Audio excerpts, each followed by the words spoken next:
అది రాత్రి 1 సమయం. అనంతగిరి కొండల మధ్య ఉన్న ఆ పాత రహదారి, అడవి మధ్యలో ఒక నల్లటి పాములా పడి ఉంది. గాలి చాలా చల్లగా వీస్తోంది. రాము కారు నడుపుతుంటే పక్కన భీము గంభీరంగా కూర్చున్నాడు.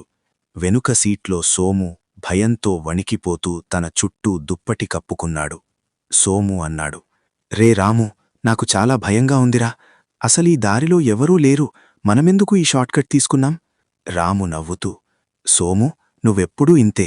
మ్యాప్ చూడు, ఇది మన ఊరికి త్వరగా చేరుస్తుంది. కొంచెం ధైర్యంగా ఉండు అన్నాడు. భీము తన కండలు తిరిగిన చేతులతో సీటును తడుతూ, అవును సోము అని ధీమాగా చెప్పాడు. సోము గొణిగాడు, కానీ ఆ మైలురాయి చూడు, అది 10 నిమిషాల క్రితం కూడా అక్కడే ఉంది. రాము బ్రేక్ వేశాడు. కారు ఒక్కసారిగా ఆగింది. నిజంగానే పక్కన హైదరాబాద్ 60 కిలోమీటర్లు అని రాసి ఉన్న మైలురాయి ఉంది. రాము ఆశ్చర్యపోయి, ఇది ఎలా సాధ్యం? మనం కనీసం 5 కిలోమీటర్లు ప్రయాణించాం కదా అని అడిగాడు. భీము కిటికీలోంచి బయటకి చూస్తూ, బహుశా మనం దారి తప్పి సర్కిల్లో తిరుగుతున్నామేమో అన్నాడు. సోము ఏడుస్తూ, చెప్పాను కదా, ఈ రోడ్డు మీద ఏదో మాయ ఉంది, రాము వెనక్కి తిప్పు అని అరిచాడు. రాము మళ్లీ కారు స్టార్ట్ చేశాడు. కాని ఇంజన్ గరగరమని శబ్దం చేస్తూ ఆగిపోయింది. చుట్టూ అలుముకున్న నిశ్శబ్దం భయంకరంగా ఉంది.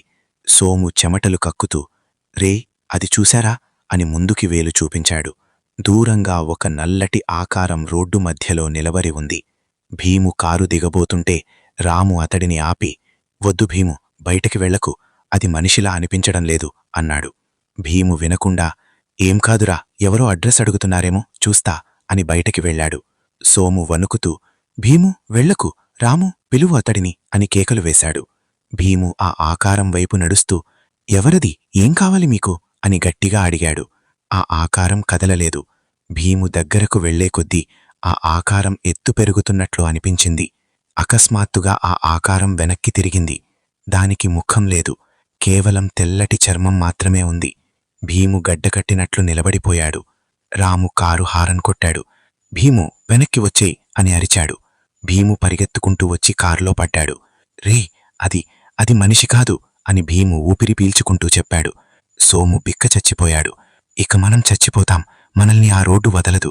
రాము వణుకుటున్న చేతులతో కీ తిప్పాడు. ఈసారి కారు స్టార్ట్ అయ్యింది. 100 స్పీడ్లో కారుని ముందుకు దూకించాడు. కాని మళ్లీ అదే మైలురాయి, హైదరాబాద్ 60 కిలోమీటర్లు. సోము పిచ్చిగా నవ్వడం మొదలుపెట్టాడు. మనమెక్కడికి వెళ్లడం లేదు రాము, ఈ రోడ్డు ఒక చక్రం, మనమందులో చిక్కుకున్నాం. రాము కోపంగా, ఏ సోము, అరవకు, ఆలోచించనివ్వు అన్నాడు. భీము తన తల పట్టుకుని, నాకేదో వింత శబ్దాలు వినిపిస్తున్నాయి అన్నాడు. కారు టాప్ మీద ఎవరో నడుస్తున్నట్లు ధప్ ధప్ అని శబ్దం వచ్చింది. సోము పైకి చూసి, అది పైన ఉంది, అది మనల్ని పట్టుకుంది అని అరిచాడు.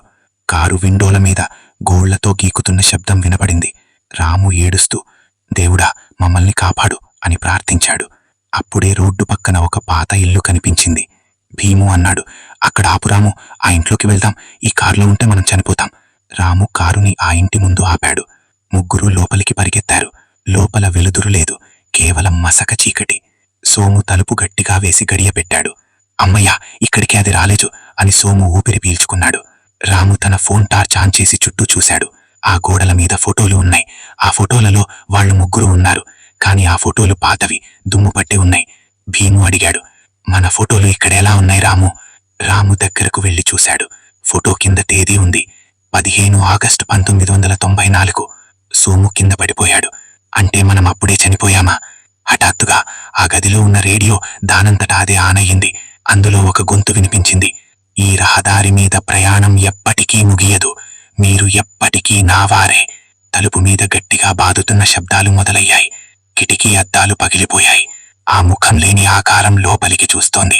రాము అరిచాడు, ఇది ఇల్లు కాదు, ఇది ఒక సమాధి. భీము తన సర్వశక్తిని ఒట్టి తలుపును పట్టుకున్నాడు. సోము, రాము, పారిపోండి.